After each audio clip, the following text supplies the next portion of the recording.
Um homem questiona qual a pior tortura que um ser humano pode sofrer e descobre o que nos torna monstros. Uma mulher acorda e percebe que está em um caixão a 7 palmos. Um jovem volta para casa e cruza o caminho de seu maior perseguidor. Esses são 3 pesadelos que você encontra no meu novo livro. Se quiser 3 histórias de terror surpreendentes e ainda apoiar esse canal, é só ler através do link no primeiro comentário fixado. Agora sim, vamos pro vídeo. Os melões da vovó.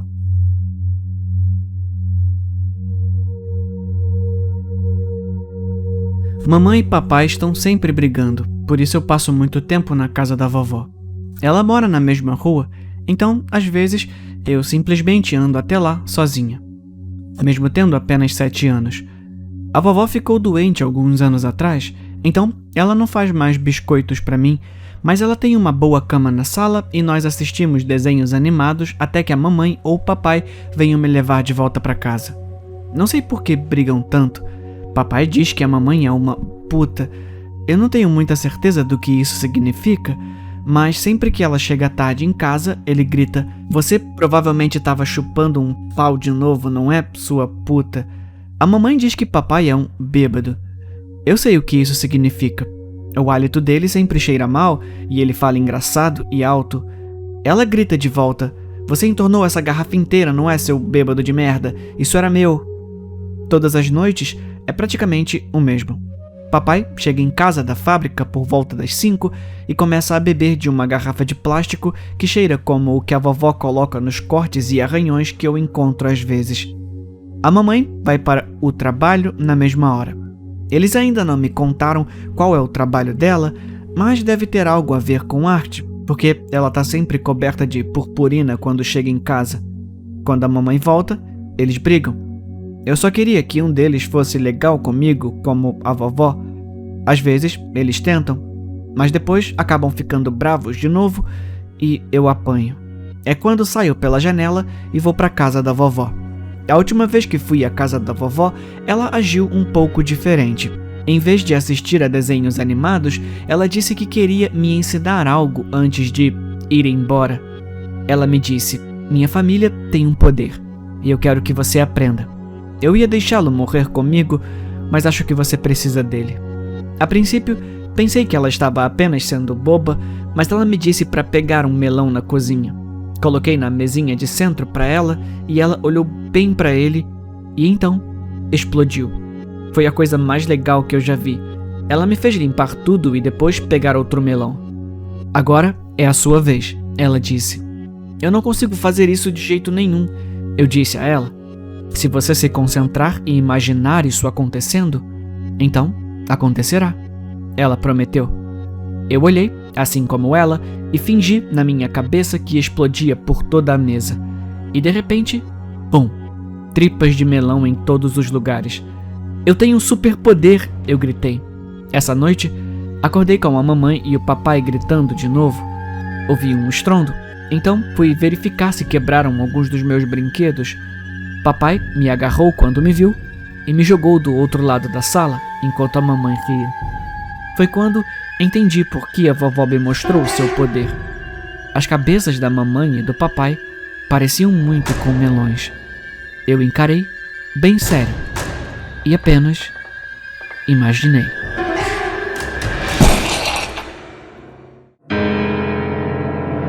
Ela se filma comendo.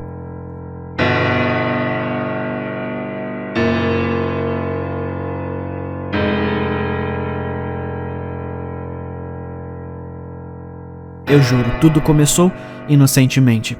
Minha esposa, Carol, e eu passamos por momentos difíceis devido à pandemia.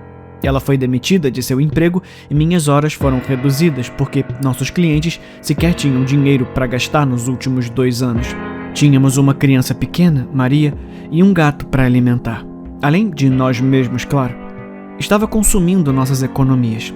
Não queríamos ficar sem casa. Ficamos apavorados. Uma noite, enquanto estávamos sentados em casa, enquanto ainda tínhamos, eu pensei, brincamos sobre criar um OnlyFans. Brincamos um pouco com a ideia e eventualmente seu rosto ficou mais sério. e ela começou a falar em números. Eu amava a Carol, confiava nela e, honestamente, poderíamos usar o dinheiro. Conversamos por mais um tempo sobre isso, quais eram nossos limites, concordamos que não seria nada totalmente obsceno ou erótico, e ela sugeriu a ideia de comer na frente de uma câmera. Aparentemente, é uma coisa que as pessoas gostam de ver. Tanto faz, eu acho. Só concordei. Parecia bastante inofensivo. Instalamos uma câmera em nosso escritório ao lado, de frente para a mesa. Todas as noites, ela pedia comida para viagem e comia lá durante as filmagens. Ela postava em qualquer lugar online. As coisas continuaram normalmente assim por alguns meses. Ela pedia sua própria comida, se enfiava em outro quarto enquanto comíamos na mesa de jantar. Admito que o dinheiro era bom o suficiente para realmente superar o que ela faria de um trabalho normal. Carol começou a se filmar uma vez por dia, um dia no almoço e outro dia no jantar. Claro que ela ganhou algum peso, mas, enfim, eu não sou um excelente exemplo de saúde vigorosa. Com o passar das semanas, ela passava cada vez mais tempo filmando esses vídeos de comida. Pagamos o restante do nosso empréstimo para o carro, colocamos um bom pedaço em nossa hipoteca, conseguimos iniciar um fundo de faculdade para Maria. Nossa conta poupança parecia mais saudável do que nunca. Sua saúde, no entanto, não parecia muito boa. Ela começou a perder o fôlego mais rápido do que o normal. Eventualmente, ela parou de vir em nossas caminhadas familiares no parque. Não era grande coisa, apenas algumas vezes por semana íamos esticar as pernas. Depois de um tempo, ela disse que preferia ficar em casa por enquanto. Nesse ponto, eu comecei a ficar um pouco mais preocupado. Nenhuma quantia de dinheiro vale a pena jogar fora a sua saúde, mesmo que nosso seguro cubra o que quer que aconteça. Lembro-me de ter falado com ela sobre isso, que talvez ela devesse desacelerar o seu projeto e talvez até cortá-lo completamente. Ela ficou furiosa comigo, chorou, perguntou se eu ainda a amava. Claro que eu disse que sim. Claro que eu disse que sim. Eu amava. Ela era o amor da minha vida. Ela nos deu a nossa linda filha. Eu cedi e apenas implorei a ela para ter cuidado. Com o passar dos meses, havíamos cada vez menos. Ela colocou uma televisão no escritório. Ela conseguiu uma cadeira maior e mais confortável para se sentar. Ela ganhou tanto peso em meio ano que não pensei que fosse possível e sabia com certeza que não era saudável. Ela estava tendo problemas para ficar de pé sem ajuda e parecia que ela quase não passaria pela porta do escritório se tentasse. Eu confrontei Carol mais uma vez sobre isso e juro que nunca vi minha esposa ficar tão furiosa. Ela estava com o rosto vermelho enquanto acenava com a mão pela casa. Fica fora das minhas coisas. Essa casa inteira e você estão sendo pagos pelo meu trabalho. Se você não me apoiar aqui, eu vou encontrar alguém que apoie. Nossa filha espiou e começou a chorar. Era horrível vê-la assim, mas eu não podia discutir com ela. Ela nos apoiou até aqui. Comecei a levar as refeições para ela, tudo que ela pedia. Ela pegava a comida e me encarava até que eu saísse da sala novamente. Quaisquer outras tentativas que fiz para fazê-la enxergar o absurdo foram recebidas com ameaças de divórcio, de levar as crianças, de destruir a minha vida. Acho que me justifiquei por fazer parte disso. Pelo menos o resto de nós estava confortável. Dinheiro não era mais um problema para nós e aquele pesadelo em particular não é um que eu queria revisitar. Eu costumava pensar que os problemas financeiros eram o pior tipo de pesadelo que já enfrentaria e, honestamente, eles ainda estão lá em cima. Um ano se passou, seu humor piorou cada vez mais e Carol ficou cada vez mais obcecada por seus seguidores. Nunca pensei que descreveria minha esposa como monstruosa, mas quase parecia que seus membros haviam começado a encolher. Seus braços e pernas pareciam anexos finos e inúteis à sua massa. Seu pescoço engordou a ponto de parecer que sua cabeça estava presa diretamente ao seu torso maciço. Sua boca parecia muito mais larga do que antes e ela quase sempre suava. Ela começou a gritar comigo por mais comida, sempre mais. Ela chorava se não conseguisse. Eu não queria que ela sofresse. Eu nunca quis que ela sofresse. O nosso gato desapareceu há um mês. Aconteceu numa noite em que levei Maria ao parquinho. Carol me mandou uma mensagem. Eu tô com fome. Traz algo. Agora. Mandei uma mensagem de volta dizendo que estávamos no parque. Não demoraríamos mais que meia hora. Eu estou faminta. Voltamos com algumas pizzas grandes para ela. O nosso gato é um pouco tímido, então só percebi muito tarde naquele dia que ele se foi. Deus, eu apenas presumi que havíamos deixado uma janela aberta ou algo assim. Eu jurei que estava louco. Os membros de Carol realmente pareciam estar ficando mais curtos, recuando dentro dela. Ela não se parecia com minha esposa. Talvez não fosse minha esposa. Na semana seguinte, eu estava olhando nossas contas pela primeira vez em algum tempo. Seus depósitos haviam parado há um mês. Ela não ouviu nada do que eu disse. Eu disse a ela que precisava ver um médico. Ela não conseguia nem se levantar. Comecei a reduzir a quantidade de comida que trazia para ela, mas isso não parecia interromper o seu crescimento, que agora era perceptível que era diariamente. Tudo o que fez foi enfurecê-la. Ela ficava vermelha, o rosto contorcido e enrosnado, saliva voando de sua boca larga.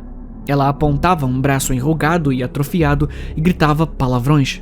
Seus olhos redondos e cheios de fúria, embutidos em sua cabeça enorme. Seu cabelo começou a cair. Eu estava tão fodidamente apavorado. Não podia entrar e alimentá-la naquele último dia. Eu podia ouvi-la gritando. Então, ela chamou nossa filha. Maria entrou e não saiu. Eu fiquei preocupado. Eu abri a porta. Eu vi o pé de Maria na base do monstro que era minha esposa. Ela comeu a nossa filha. Meu Deus, ela comeu. Quando vi, não consegui me mexer pelo que pareceram horas, mas sei que não foi. O monstro viu meu olhar de horror. Eu não sei o que aconteceu. Vi o monstro se mexer pela primeira vez desde que consumiu a minha mulher há não sei quantos meses. Ele se ergueu, quase parecia deslizar, se arrastar em direção à porta. Não cabia sob o batente. Pressionou com força contra ele e, meu Deus, eu não conseguia me mexer. O batente da porta do escritório começou a ranger horrivelmente e a se projetar para fora antes que eu acordasse. Corri, entrei no carro e dirigi. Eu estou fora agora e tenho medo que a fome dela nunca passe.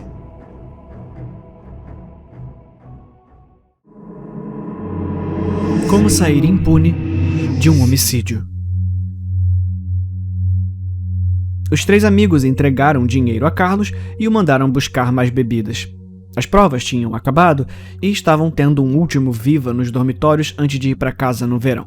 Eles beberam o que restava, uma garrafa quase vazia de rum com especiarias Ron Diaz e as últimas 3 cervejas de um engradado de Budweiser.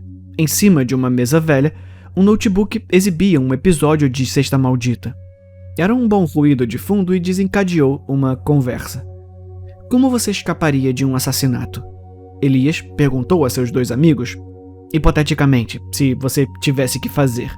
Sérgio respondeu primeiro. É só afogar. Porque como eles podem provar que você os afogou e que não foi apenas um acidente? E você, Júlio? Júlio tomou um gole e virou o resto da cerveja. Ele estava bebendo rápido demais. Sua namorada de 5 anos havia terminado com ele e havia rumores infundados de que ela o estava traindo com Carlos. Bom, primeiro eu roubaria a carteira dele. Em seguida, no seu computador pessoal, eu pesquisaria o alvejante elimina o sangue ou o fogo elimina as evidências. Depois disso, eu encontraria a senhora mais velha a uma curta distância que mora sozinha.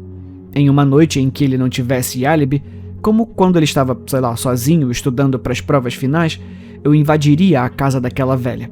Eu me certificaria de que estava quieto, mas também uma invasão óbvia. Seria tarde, então ela estaria dormindo.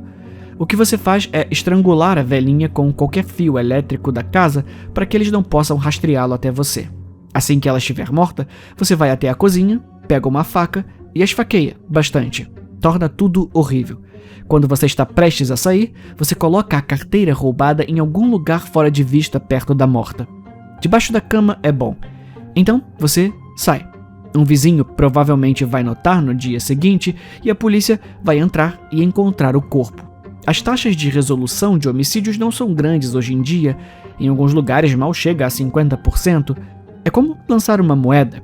Então, os policiais realmente querem resolver assassinatos. Eles vão revirar aquele lugar e logo encontrarão a carteira. A sua arma fumegante. Eles vão colocar aquele cara na delegacia em 20 minutos para interrogá-lo. E aqui está a melhor parte. Ele não vai saber por que o estão questionando.